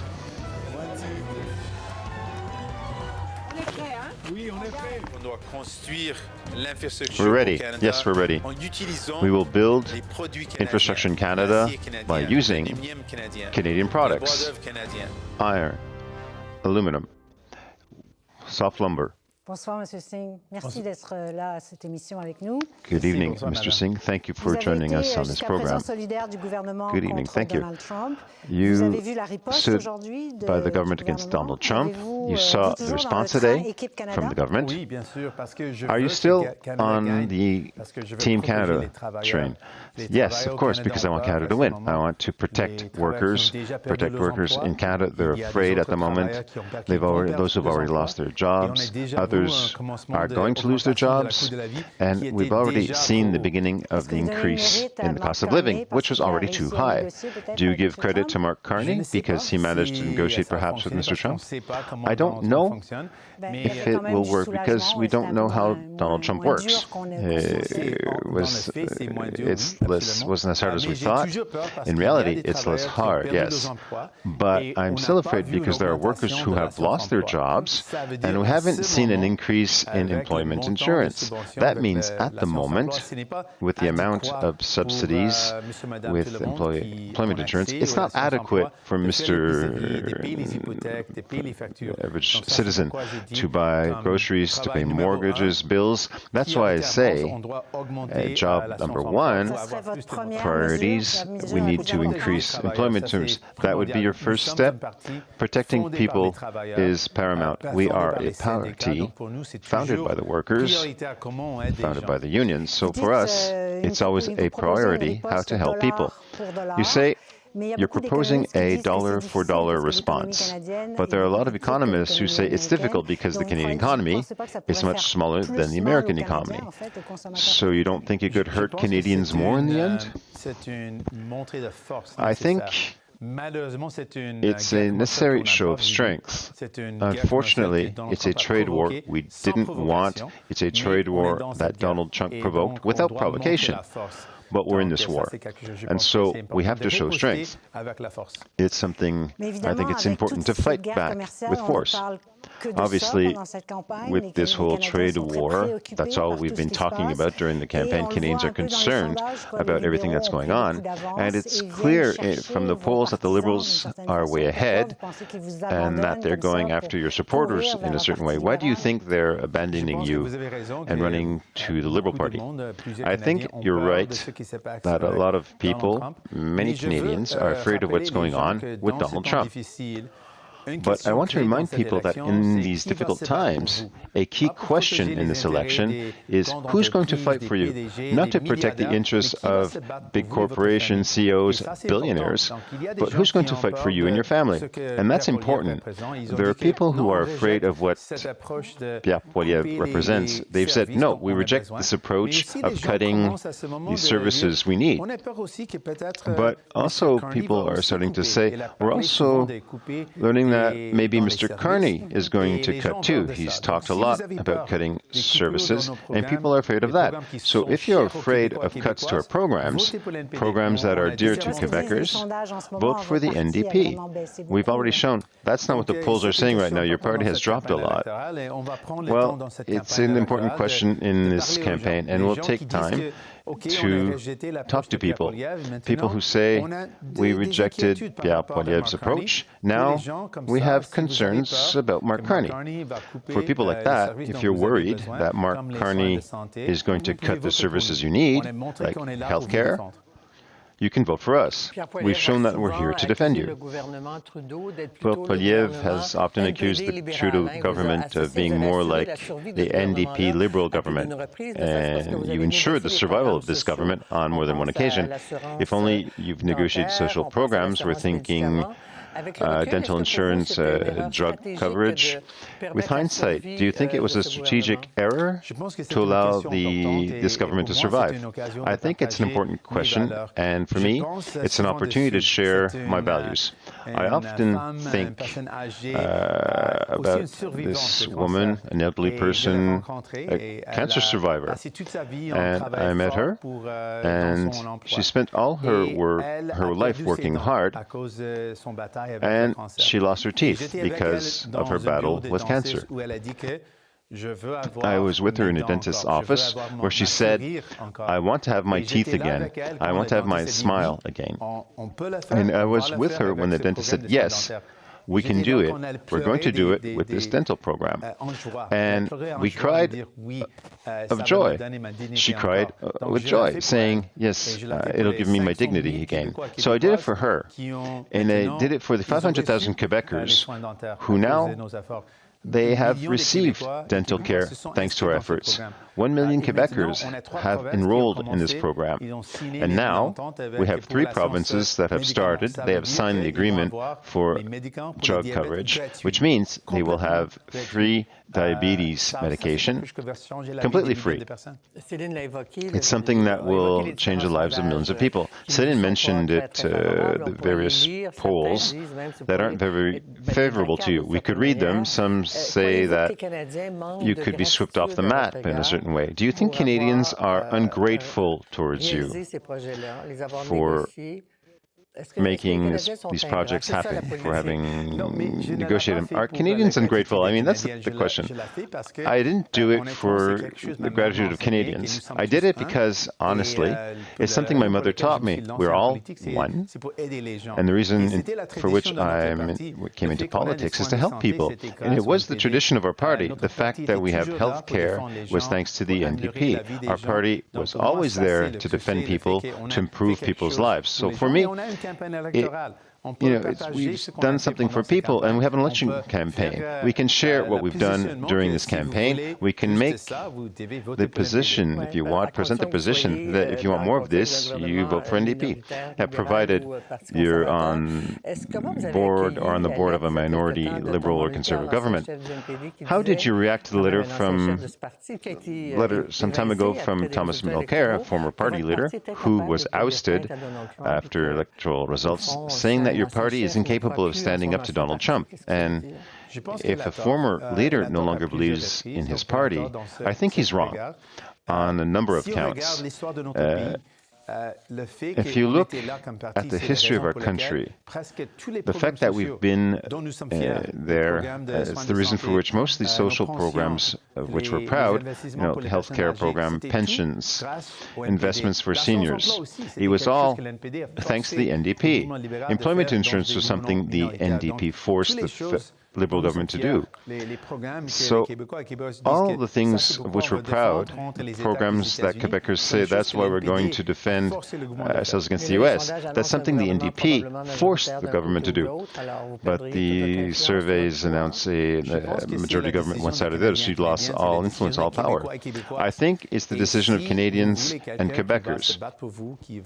And if you want someone who's going to fight for you, who's going to continue the work with pharmacare, who wants to increase dental care. If you want someone who's going to be there for you and your family, it's us, it's the NDP. Does this mean that the left doesn't have much of a future? No, not at all.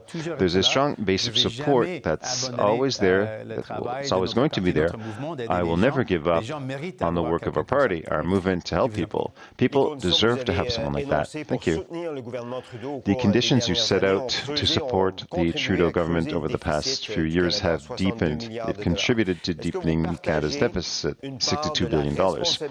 Do you share some of the responsibility for the debt of future generations? No, because we've often said that we have measures to increase revenues, and the Liberals haven't taken our suggestions on board. We talked about how to increase revenues. We talked about several measures, making the ultra-rich pay their fair share. We've talked about the fact that there are loopholes, and we need to close the loopholes where we're losing billions of dollars. And recently, we talked about several ways to increase revenues. We talked about victory loans to give Quebecers and Canadians the opportunity to invest more in our country to build new infrastructures.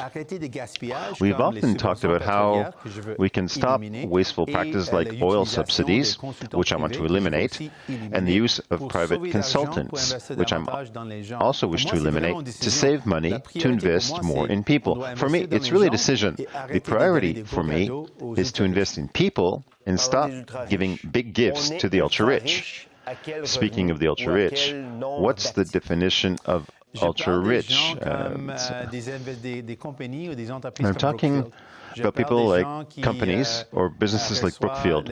I'm talking about people who receive the tax cuts that Mr. Carney made people earn more than $1.4 million. That's where the bar is set. Those are examples, but in general, I'm talking about big corporations, the real estate giants like Brookfield. I'm talking about big grocery companies that exploit people. Those are the problems. So what you're proposing is to higher taxes for large corporations. In this campaign, we proposed a few measures to increase funding for our country. We've talked about using Canada Revenue to stop companies that don't pay their taxes. Companies like Brookfield that have made over $1 billion and for 3 years haven't paid any taxes. So that's a problem. The current economic situation is this open bar for deficits and increasing debt. I think that in difficult times we need to invest more in people. We shouldn't cut services because people are facing hidden unpredictability, so we shouldn't cut services that people need. But we can cut wasteful spending like oil subsidies. These are billions of dollars that we're giving to big companies who are making massive profits, often record profits. So why are we giving public money to these companies? We can cut that. We can also cut the hundreds of thousands, millions of dollars we spend on private consultants. That's something we can do as well. So there's a lot of waste where we give big gifts to big companies that we can cut to find money or to save money. You want to eliminate or reduce the number of private consultants giving government advice. Wouldn't it increase the size of civil service if consultants did less work and more civil servants were needed? Are you ready to expand the country's civil service? I've already spoken with the public service, and they're ready to do the job. They criticize the fact that the Liberal government, and former Conservative governments as well, used private consultants when our public service can do the job. Public service has increased by 100,000 people in 10 years, so during Justin Trudeau's government. Is it obese? Are there too many civil servants in this country? No. I think, particularly in a time when there's a threat of job loss, it's not the time to cut jobs. I think it's the wrong thing to do in an economy with, as I said, uncertainties, with the threat of tariffs, in a commercial war, to eliminate or reduce the number of people working. It's not the right thing to do. Thank you. Mr. Singh, you explained in great detail how your party helped set up social programs. How do you explain the NDP's failure to make inroads in Quebec? I think this is the purpose of an election campaign, to share a message. And we have time now to use the platform of this election campaign to say to people in Quebec, look, it was us who were there for you. We used our power to help you. We want to help people. And that's our record as a party, our record as a leader. That's our values. We think we're better when we help each other. You have only one MNA in Quebec. Well, that's what that one MP did. A single MP in Quebec who delivered the goods with a program that treats 500,000 people in Quebec. A program in which 1 million Quebecers have registered. Imagine what we can do with more MPs. If we can do all this with one MP in Quebec, imagine how we can help Quebecers, how we can defend Quebec culture and defend the French language and improve people's lives with more MPs. Do you think we can hear your message? I think it's important because we're in an election campaign. So it's time to get the message out to people, and people are going to choose. But I think it's important to know who's on your side, who's going to fight for you, and that's us, the NDP. But there's little chance of you taking power. So the question is, who is the best placed to deal with the crisis and Donald Trump? People are often asked whether Mark Carney or Pierre Poilievre is the best. What do you think?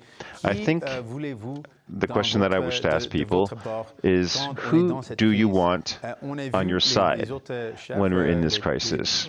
We've seen other leaders, Mark Carney's priorities, Pierre Poilievre's priorities, both propose cutting services. So if you want someone who's going to defend our health care, who's going to defend our universal public health care, it's the NDP who's going to do that. Is this your last campaign? I'm targeting this campaign. and it's my priority at the moment. So you're against Bill 21, Quebec's secular state law. Why shouldn't Quebec have the right to adopt its own model of secularism? In a rare moment, I agree with Pierre Poilievre's answer. I think this is the only time we're noting that a cross is made in the calendar. No, only on this question because he gave a good answer. I agree. And I said the same thing. I believe deeply in separation between religion and the state. But it's not a question of what's in someone's head is what's, I think it's more a question of what's in your head rather than on your head. I think you shouldn't impose your religion on somebody else, but the law is discriminatory, and I'm against laws that discriminate against people. But it's a duly effected, a law that was duly passed. So why challenge a law duly passed by the National Assembly? That's why we have courts of justice, because there are times when we have unjust laws, and that's why we have a courts of justice. This law is discriminatory. It's not the right thing to do. It's happening. That happens in a democracy. So in the event of a Cinq government, yeah, that makes you laugh. I like that. I love that idea. Honestly, it'll be the honor of my life to represent people, to work hard every day. You know, in the event of a Cinq government, you'd be involved in challenging Bill 21 in court and Bill 96 as well on the French language. No. Bill 21, yes, but I said no for Bill 96 because in that case, I support the importance of defending the French language. I understand that. Thank you, Mr. Singh. Thank you, Mr. Singh, for having participated and have happy campaigning. Et nous allons passer à notre prochain et dernier invité, Jonathan Penneau, qui est le co-chef du Parti vert du Canada. Pour moi, comme pour vous, le futur ne peut pas être un privilège. For me, c'est as for you, the future is not a privilege, it's a right.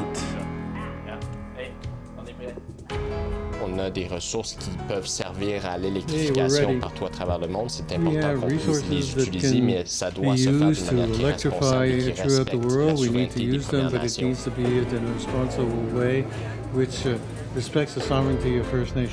C'est pas vrai qu'on va être capable de maintenir la société forte dont on a besoin pour faire face aux menaces en coupant dans les services des Canadiens et en donnant plus de coupures de taxes aux entreprises. C'est le contraire qu'on doit faire.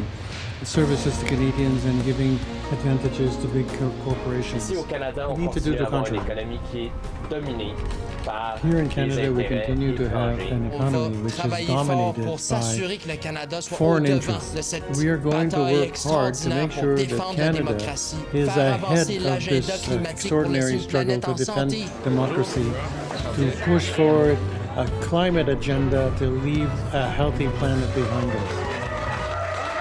On a tout le talent ici au Canada sans le chaos. Ici, on doit s'en servir maintenant pour aller à l'extérieur et véritablement offrir des produits faits au Canada, manufacturés au Canada avec nos ressources premières. Canadian products manufactured with our natural resources. Bienvenue à notre émission. Mr. Penneau, good evening. Welcome to our show. The fight against climate change, and we're suffering of those changes. We see the natural catastrophes. We have a feeling that this has been blanked out during this campaign, whereas we keep suffering from it. Why do Canadians appear indifferent? I don't believe Canadians are indifferent for the future of their children, for the future of the planet. I think, on the contrary, that the reaction of Canada to the threat of Donald Trump shows how much we care for our territory. But in the present economic context, it's difficult, when you have a hard time making ends meet, to preoccupy yourself with with what's happening to the planet. But it's difficult here, for one thing, to know who's guilty. Governments are trying to put this down on individuals while companies keep making record profit, and taxpayers see problems accumulating. So I think that we need to change our priority. We need to link climate change the economic difficulties we have.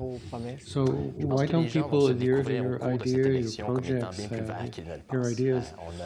I think that people will discover during this election that they're much greener than they think. We have a platform which is daring, that recognizes the strong points of Canadians, not only in terms of entrepreneurship, but also of using resources for the profit of Canadians. We've been selling them at a low price to economic foreign powers, be it the U.S. or in the past the UK. We need to use them and put them in the service of Canadians for Canada that will be daring. The other two parties want to develop our resources with pipelines and become sovereign or independent to the United States. Is this worrying for you? Well, it's worrying, but on the contrary, here in Quebec we have a great strength in renewable energy. It would allow us to have an east-west corridor of electricity. We have extraordinary knowledge about long-distance, high-voltage lines. It's certainly not pipelines that take decades to build and necessitates tens of millions of billions of dollars. We know what's happening with the TMX pipeline at a time when the Canadian needs affordable housing. The Canadian government is spending tens of millions of dollars, tens of billions of dollars for things that are controlled by foreign assets. What's your priority? What's the great thing that needs to be done on the environmental front? We want Canadians to be ready to react to all kinds of emergencies. I spent 15 years in conflict zone documenting abuse that people in emergency situations have to face. I want Canadians, in case of forest fires, flooding, or cyber attack, and we hope that this doesn't happen, but clear and present threat coming from outside, to be able to react, to be responsible vis-a-vis Canada, especially in a moment like this one. Thank you, Mr. Pedneau, you were in the Green Party, you left, and you came back because of Donald Trump, if I understand. If you had Donald Trump instead of Anne-Marie Dussault in front of you, what would you say? I have no interest in meeting Donald Trump, and I think that Canadians need to turn the page on this sad episode and realize how much we were dependent on a single country. I've worked in Europe and Africa and everywhere. There are a dozen of possible partners for Canada out there. And it's time for a foreign minister to spend more time with possible partners to open new markets. The United States are turning their back on democracy, and I think that Europeans are going to have great doubts about American products that they presently have about Chinese and Russian products. We don't want to buy Chinese or Russian products because of the possibility of espionage. I think that Canada can establish itself as a manufacturer of high-tech products that are reliable. We have everything that we need to do that. These should be our priorities.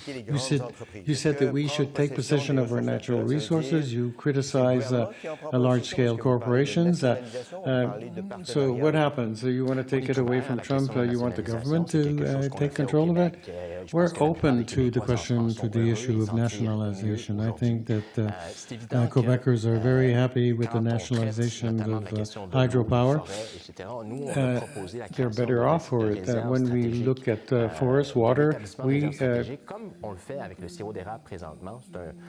mooted the creation of strategic reserve, like we do with maple syrup. Water and maple syrup, same struggle? Yes, but you know, if we eventually have difficulty in selling our aluminum or lumber in Canada, and who until recently were our main commercial partner, maybe we should create crown corporations that buy these commodities in order to be able to sell them back later. Are you saying that you want to nationalize aluminum and nationalize lumber? No, we want the state to buy the aluminum from Alcan, to buy the lumber made by different lumber companies in Canada, to build up national stocks, strategic reserves, which will allow us afterwards to have significant investments in the creation of new capital. We need to build housing in Quebec. We've done it in the past. Mr. Carney is almost close to the solution that we want to implement. That is that the federal state, in partnership with the provinces, must create modular factories to build housing. And I don't think that the private sector wants to take that risk, but we see an extraordinary opportunity to use these products to answer a clear need, to keep jobs here, but also to sell these prefabricated houses elsewhere in the world, like eventually electrical vehicles and telephones, etc. We have all the knowledge that we need to do these things. In a period of recession, we know that the state must invest in the economy to ensure that workers keep their jobs. For us, this is the logic in which we want to engage ourselves. I want to hear you about the carbon tax because it was aided by Canadians, it was dropped by the two main parties, and it's a way of taxing pollution. What are you proposing to Canadians in its stead?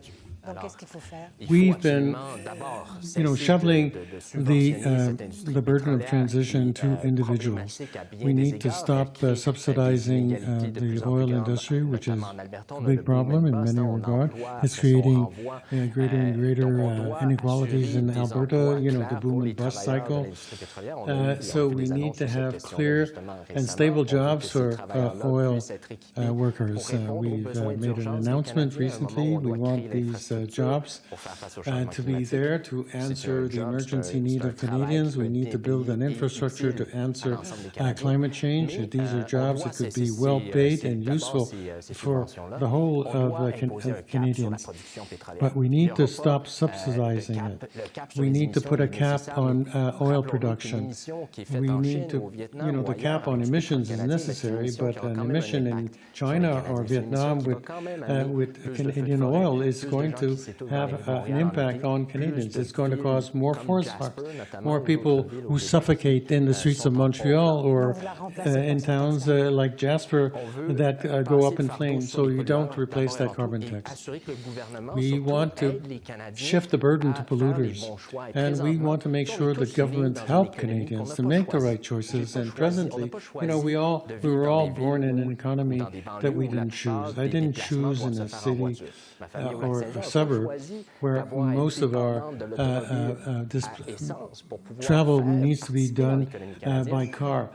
My family in the Lac-Saint-Jean region didn't choose to use cars. We need to do a transition. It's not by taxing them that we're going to do it. You're talking about lowering taxes, and this would deprive the Treasury of $50 billion. We don't want to shortchange governments. We want to increase the money that comes into the Treasury. In the 40s and 50s, the Canadian companies were taxed at 40–50%. This has gone down during the Chrétien year. During the Harper year, we went down to 15%. Under Trudeau, it's remained at 15%. We want to bring it back up. Some people will think it's not very serious. No, thank you very much, Mr. Pedneau, for participating in my show. Thank you, and good luck, sir.